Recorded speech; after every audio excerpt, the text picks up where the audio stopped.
Hello दोस्तों। आज हम शिक्षा मनोविज्ञान की एक और विधि जो है हमारा अनुक्रमिक विधि यानी कि सीक्वेंशियल मेथड, जिसके बारे में हम जानेंगे। इसके पहले वाले वीडियो में हमने पढ़ा था कालानुक्रमिक विधि क्या होता है और अनुप्रस्थ काट विधि के बारे में पढ़ा था। यदि आपको उस वीडियो को देखना है तो हमारे डिस्क्रिप्शन में लिंक दिया है, उसको जाकर देख सकते हैं। आइए देखते हैं कि जो हमारा अनुक्रमिक विधि है वो क्या होता है। जो हमारा अनुक्रमिक विधि होता है वो अनुदैर्ध्य विधि एवं प्रतिनिध्यात्मक विधि के मिश्रित रूप को हम क्या कहते हैं, अनुक्रमिक विधि कहते हैं। ठीक है। अभी तक जो हमने दो विधियां पढ़ी थी ना, उन्हीं दोनों को जब हम मिला देते हैं, उन दोनों के मिश्रित रूप को हम क्या कहते हैं, अनुक्रमिक विधि कहा जाता है। अब जो हमारे शेफर एवं कीप है, उन्होंने इसकी क्या परिभाषा दी है उसको हम जानेंगे। शेफर एवं कीप के अनुसार अनुक्रमिक अभिकल्प में विभिन्न आयु वर्गों के प्रयोज्यों से मतलब है जिसके ऊपर हम क्या करें, अध्ययन करें, यानी कि जो हमारा सब्जेक्ट है, जैसे कि कोई हमारा बालक है, उसको हम बोलेंगे प्रयोज्यों का अध्ययन निश्चित माह या अवधि में कई बार किया जाता है। ये किसने कहा है, शेफर एवं कीप ने कहा है। अब हम इसकी व्याख्या और परिभाषा देखने के बाद हम थोड़ा सा इसके बारे में और व्याख्या करेंगे, इसको बढ़ाकर लिखेंगे। जैसे कि ये इस विधि को अनुक्रमिक अभिकल्प भी कहा जाता है। इस विधि को क्या कहते हैं, अनुक्रमिक अभिकल्प। इसमें अनुदैर्ध्य एवं प्रतिनिध्यात्मक विधियों की विशेषताओं को लेकर तथा अलग अलग समूहों को लेकर लंबी अवधि तक क्या किया जाता है, तुलनात्मक अध्ययन किया जाता है। अध्ययन करने के बाद क्या करते हैं, उनमें रियल रूप से क्या डेवलपमेंट हो रहा है और सभी के अंदर जो चीजें चेंजेस का क्या करते हैं, अध्ययन करते हैं।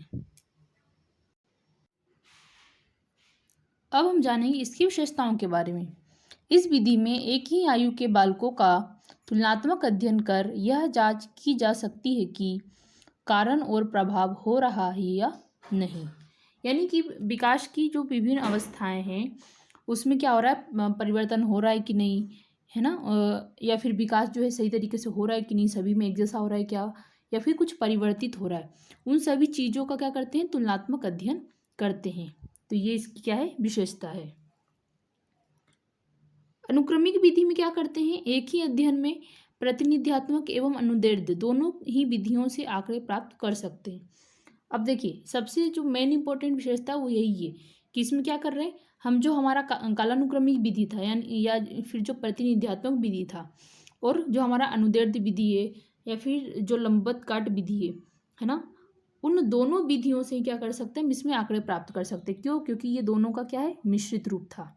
इसलिए उन दोनों से हम क्या दोनों का उपयोग हम यहाँ पर करके उन दोनों ही विधियों से आंकड़े प्राप्त कर सकते हैं। नेक्स्ट विशेषता क्या है, इस विधि से अध्ययनकर्ता अपने अध्ययन के परिणाम की जांच कर सकता है कि वह सही है कि गलत है ना। ये इसकी कुछ विशेषताएं थी।